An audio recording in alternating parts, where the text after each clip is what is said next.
Imagine waking up in the middle of the night. Right. And it's not because of a bad dream or a loud noise outside. It's because the simple, delicate weight of your bed sheets feels like crushed glass just pressing against your toes. Ouch. Yeah, or picture trying to just go about your normal day, but your hands feel like they're constantly being stabbed by like thousands of invisible needles. Right. It's just agonizing. It really is. So today we are doing a deep dive into a masterclass from Dr. Michael Kent all about peripheral neuropathy. Because, standard medicine often tells you to just, manage this pain, just deal with it. Yeah, just mask the symptoms, essentially. Exactly. But we're going to look at why your nerves are literally starving to death. And, more importantly, the exact fat-soluble nutrients, biological switches, and lifestyle changes that can actually halt and even reverse this damage. Right. And framing this condition as a starvation issue, rather than just, a mechanical failure or some mysterious side effect of getting older, it completely changes the whole approach. It really does. It shifts the focus from merely, like we said, masking a symptom to actually addressing a severe biological deficit. Okay, so before we can even talk about fixing it, I feel like we need to unpack the exact mechanism of why these nerves are starting in the first place, right? The source material refers to this as the dying back phenomenon. So what is actually happening under the surface there? Well, to understand the dying back phenomenon, we really have to look at how the body manages its resources during a crisis. So peripheral means the outer edges, right? Your hands, your feet. Right, the furthest points. Exactly. Neuro means nerves, and corphathy means suffering. So literally, peripheral neuropathy is the suffering of the outermost nerves. Wow, okay. The suffering of the outermost nerves, that's bleak. It is, because when your body is dealing with, say, chronically high blood sugar or severe inflammation or deep nutrient deficiencies, it enters this state of triage. Like an emergency room. Exactly like that. It has to prioritize keeping your vital organs alive, which means rationing energy and physically pulling resources away from your extremities. So the body is basically cutting off the supply lines to the furthest outposts just to save the capital. Yes, perfect way to put it. Dr. Kent uses this analogy of a long electrical cord plugged into a wall. If you pull a plug halfway out of the socket, the connection gets really unstable, right? Right, it's loose. And the lamp at the very end of that long cord begins to flicker. So inside your body, that lamp is your foot, and the cord is the sciatic nerve. Oh, wow. And the sciatic nerve is the longest single nerve in the human body. It runs from your lower back all the way down to your toes. So because it covers so much distance, it requires an immense amount of cellular energy just to maintain itself. Just to exist, basically. Yeah. So that tingling or burning you feel in your feet, that is the flicker of a dying lamp. It's literally a nerve cell struggling to survive without adequate oxygen and glucose. Okay, that paints a really clear picture of the electrical failure side of things. But it makes me think about the actual plumbing required to keep that wire alive in the first place. The blood flow. Right, you have these microscopic blood vessels, the vasa nervorum, whose entire job is to feed the nerves. And I visualize those tiny vessels like a really delicate, intricate irrigation system. When you introduce chronically high blood sugar, it seems like pouring fast-drying concrete directly into those delicate pipes, like they just get completely clogged up. Yeah, that concrete analogy is spot on. If we take it a step further, the source material compares the biochemical process to a raw egg. Okay, an egg. Yeah. Yes. So when you crack a fresh egg, the egg white is clear, fluid, it's flexible. But if you were to drop that raw egg onto a blistering hot sidewalk in the middle of summer... It fries. It instantly cooks. Exactly. The proteins immediately denature. The egg white turns opaque, hard, crispy. And elevated blood sugar does something very similar to the proteins inside your blood vessels, just over a period of years. Wow. It binds to them and creates this sticky, rigid sludge. It's called advanced glycation end products, or AGs. AGs. So these AGs are essentially like a biological rust. Yes, exactly. Biological rust. They gum up the microscopic blood vessels, and the nerve just begins to suffocate because blood can't flow through hardened pipes. Right. So the burning pain and the electric shocks, that's the nerve gasping for air. That's the alarm bell. But this raises a really uncomfortable question. What does it actually mean when the pain stops? This is the terrifying part. Numbness is the absolute danger zone. Really? Not the pain. No. Pain, as terrible as it is to endure, is a warning signal. It means the nerve is still fighting. It's still trying to send messages, still trying to survive. Numbness is total silence. Oh, man. Yeah, it indicates that the nerve is either dying or completely dead. When you lose sensation in your feet, your body's alarm system is literally disconnected. So a tiny blister from a tight shoe can quickly turn into a hidden ulcer or even severe bone infection simply because you cannot feel the damage happening. Wait, so the moment someone thinks, oh, thank God, I'm finally getting better because the burning stopped, They're actually in the most danger. that is terrifying. It really is. We have to intervene before that silence becomes permanent. And, looking at the source material, it points out that the body actually possesses a built-in defense mechanism for cleaning up this biological rust. It does. It's really fascinating. Yeah. The human body produces an enzyme called transcromolase. Transcromolase. Yeah. Think of transcromolase as a highly specialized biological vacuum cleaner.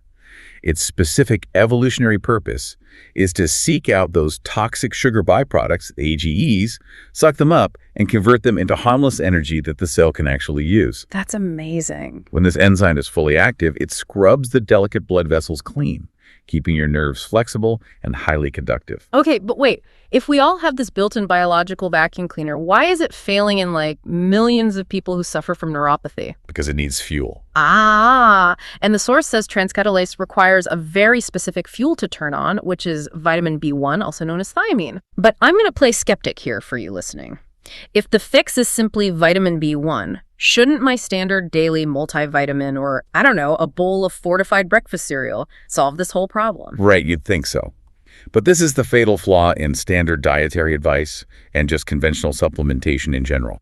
The form of B1 found in almost all cheap multivitamins and fortified foods is thiamine mononitrate, or thiamine hydrochloride. Okay, and the problem with those is? They are completely water-soluble forms of the vitamin, which makes them incredibly inexpensive to manufacture. However, your nerve fibers are physically wrapped in a thick protective layer of fat called the myelin sheath. Oh, I see where this is going. Yeah, this insulation is crucial for nerve conductivity. So trying to force a water-soluble vitamin through a thick layer of protective fat is literally like trying to mix oil and water. Exactly. They chemically repel one another. That makes so much sense. Furthermore, human digestion becomes a lot less efficient as we age. We produce less stomach acid, the lining of our gut changes. Clinical studies suggest that when you swallow a standard water-soluble B1 pill, as little as 5% of that nutrient might actually survive the digestive process and make it into your bloodstream. 5%, that's basically nothing. Right. And of that tiny 5%, even less can actually penetrate the fatty myelin sheath to reach the nerve cell itself. So a patient could easily show perfectly normal B1 levels on a standard blood test. While their peripheral nerves are functionally starving to death. Exactly, because the nutrient is entirely locked out of the cellular tissue. Which brings us to the first pillar of this recovery protocol from the deep dive, benfotiamine. Benfotiamine, yes. And this is not just like a slightly higher dose of regular B1, it's structurally a completely different molecule, right? It is. Benfotiamine is a fat-soluble derivative of thiamine. Because it's fat-soluble, it completely bypasses those usual absorption roadblocks. It just slips right through. Right. It doesn't require specialized transporter proteins to cross the gut barrier or the blood vessel walls. And most importantly, it dissolves right through that fatty myelin sheath. Research demonstrates that benfotiamine increases the concentration of active thiamine inside nerve tissue by up to 360%. 360%. Yeah, compared to standard water-soluble supplements. Wow, a 360% increase is monumental. I mean, it's the difference between trying to put out a roaring house fire with a tiny paper cup of water versus hooking up a high-pressure fire hose. That's a great way to look at it. By flooding the interior of the nerve cell with benfotiamine, you are aggressively flipping the power switch on for that transcromolase vacuum cleaner. So it can finally start scrubbing away the toxic sugar metabolites right at the root cause. Yes, it directly addresses the metabolic blockage. However, there's always a however. Always. Merely turning the vacuum cleaner on is not enough if your daily habits are actively draining your power supply. We have to examine the role of prescription medications, which often act as severe nutrient depleters. Now, this part of the masterclass was staggering to me. The very medications prescribed to treat the conditions that cause the neuropathy in the first place are quietly robbing the body of the exact materials it needs to heal the nerves. It's a cruel irony. Metformin is a prime example. The diabetes drug. Right. It is a highly effective, often life-saving medication for controlling blood sugar in type 2 diabetics. But biochemically, metformin alters the microbiome in the gut, and it interferes with calcium-dependent pathways in the intestinal lining. And what does that do? It directly blocks the absorption of vitamin B12, and it completely disrupts standard B1 metabolism. Unbelievable. And it's not even just limited to diabetes medication, is it? No, not at all. Diuretics, the water pills commonly prescribed to manage high blood pressure, Yeah. they function by forcing your kidneys to flush excess fluid out of your system. And because standard B vitamins are water soluble, they just get swept right down the drain along with that fluid. So you're literally peeing out the vitamins you need to heal. Exactly. Even chronic daily antacids used for heartburn are destructive here. They neutralize the stomach acid you desperately need to break down food and extract B vitamins in the first place. Wow. Okay, now to be incredibly clear to you listening, no one should ever just stop taking their prescribed medications. No, absolutely not. Do not alter or stop your prescription medications without direct medical supervision. Doing so is extremely dangerous. Right. The way to conceptualize this is it's like trying to fill a bucket that has a giant hole in the bottom. You cannot just ignore the hole, but you also can't throw the bucket away because, well, you need it to survive. Right. So the only logical solution is to pour the water in much faster than it can leak out. You have to supplement intelligently to outpace the depletion. Precisely. And pouring faster means we must also provide the physical building blocks to repair the damage that has already occurred. Because the vacuum just cleans it, right? It doesn't fix the broken pipe. Exactly. The tattered insulation around the electrical wire, that myelin sheath, needs to be rebuilt from scratch. And this brings us to the second and third pillars of the protocol. Okay, let's break down pillar 2 first. What is the primary material required to rebuild that physical shield? Pillar 2 is alpha-lipoic acid, or ALA.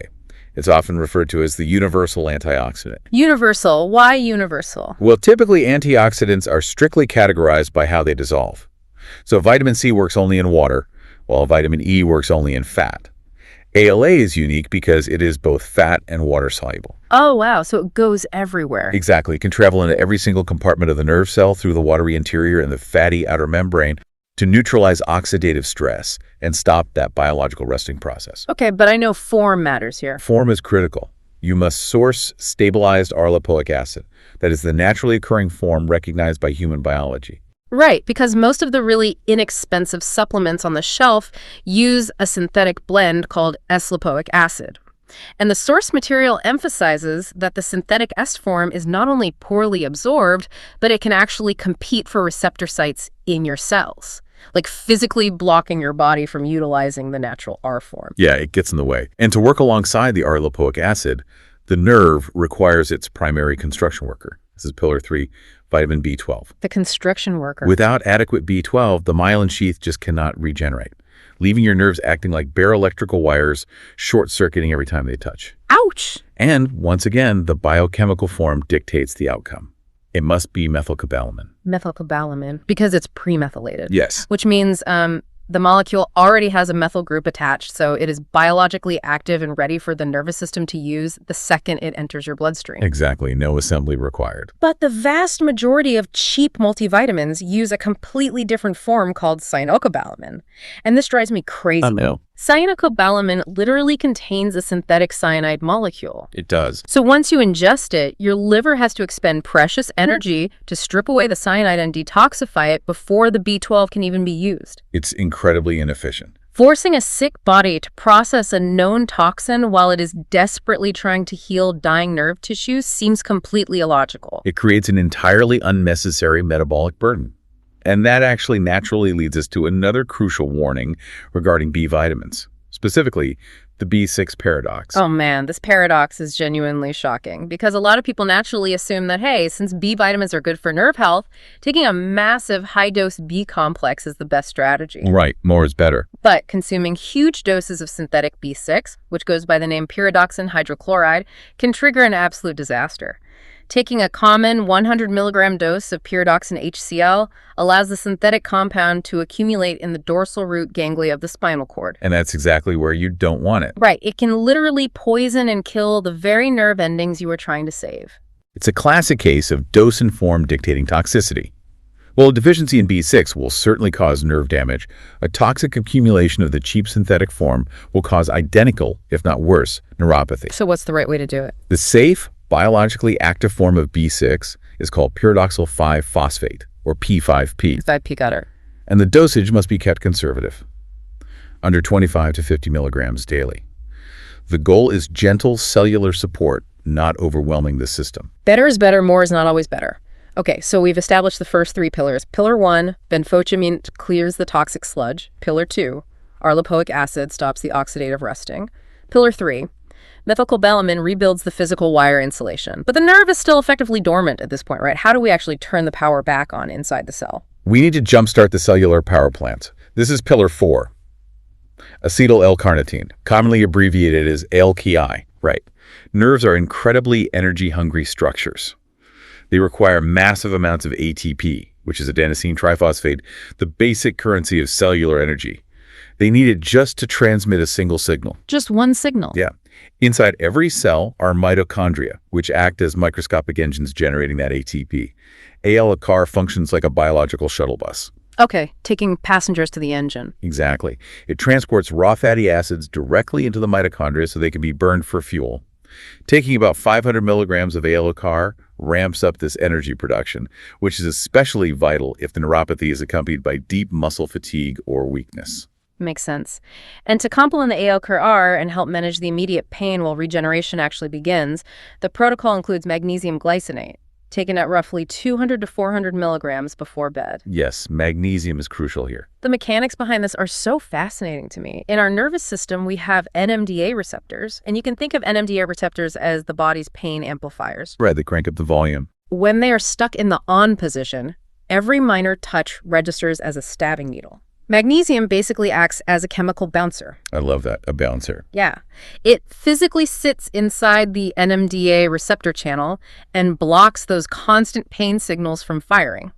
And if you are deficient in magnesium, which the source notes up to 70% of seniors are, 70%, it's an epidemic. Then your pain volume knob is essentially stuck on maximum. Plus, magnesium is the necessary catalyst that allows all those B vitamins we just discussed to actually perform their biochemical jobs in the first place. It's the spark plug. Yeah. But supplementation only provides the raw materials. We absolutely must address the bodily environment. Because you cannot swallow enough benfotiamine to counteract a diet that continuously floods your bloodstream with inflammation. This requires what we call a mandatory biological oil change. A biological oil change. So the structural integrity of a nerve depends entirely on its lipid layer, right? Its outer fat membrane.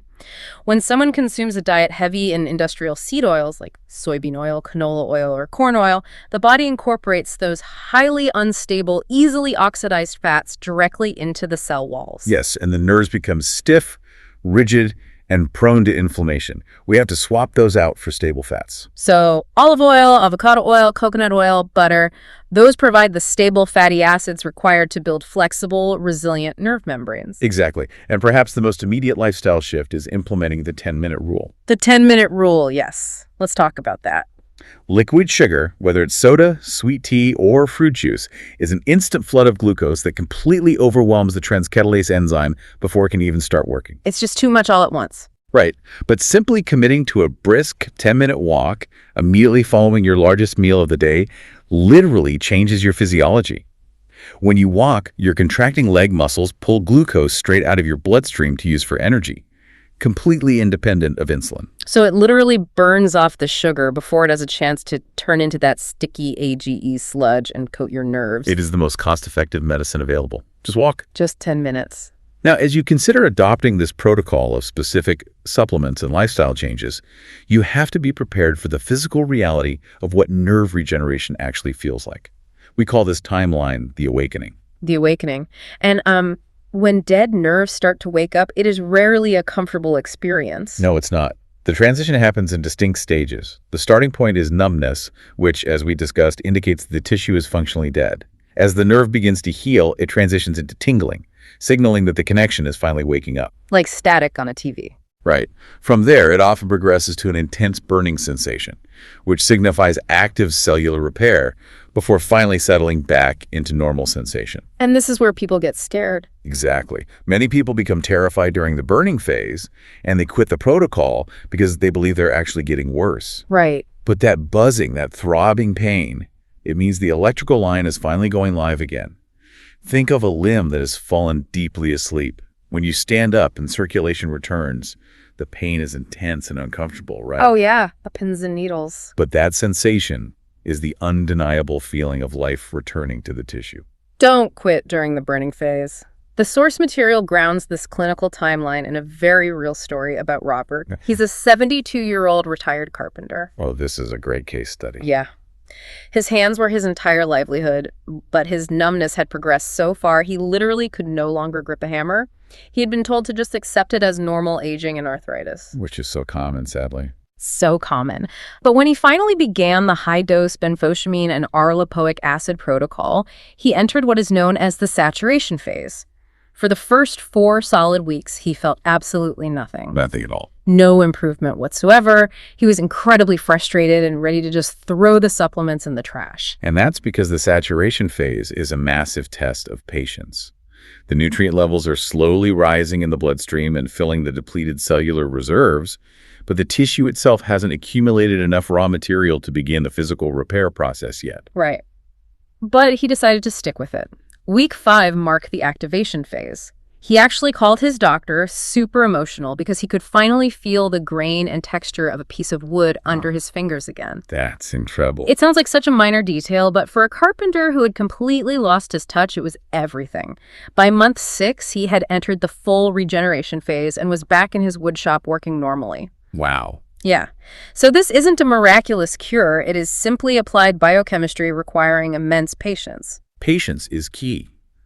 And before anyone begins applying this biochemistry, we absolutely must firmly state the medical contraindications. Safety is paramount here. Let's run through those. If you are currently undergoing chemotherapy, you must consult your oncologist before introducing alpha-lipoic acid or high-dose B vitamins, as potent antioxidants can sometimes interfere with the mechanisms of specific chemodrugs. Very important. Also, individuals with hyperthyroidism must use caution when considering ALTI, as it can interact with thyroid hormone function. Finally, if you have chronic kidney disease, you must consult your nephrologist before altering your supplement intake. Compromised kidneys struggle to process and filter these concentrated minerals. Okay, so bringing all of this together for you listening right now, the core message of this deep dive is empowerment. The numbness, the tingling, the burning in your hands and feet, these are distress signals from a starving system. They are not an inevitable life sentence. Exactly. You are no longer in the dark. You understand the profound mechanical difference between a useless, cheap, water-soluble B1 pill and the targeted, fat-soluble power of benfotiamine. Right. You know how to rebuild the physical shield of your nerves using natural arlipoic acid and active methylcobalamin, and you know how to turn the cellular power plants back on with ALCR and magnesium. And ditching those seed oils. Yes. Yeah. Ditching the seed oils and walking for 10 minutes. You have the blueprint to stop acting as a passive patient and start acting as the CEO of your own health. And as you take charge of that health, consider one final question. We have seen how standard medical advice has spent decades simply trying to drug and numb the pain of these starving nerves rather than feeding them the specific molecules they desperately need to survive. Right. It forces us to ask, what other so-called inevitable declines of aging are simply unrecognized starvation signals that we simply haven't learned how to feed properly yet?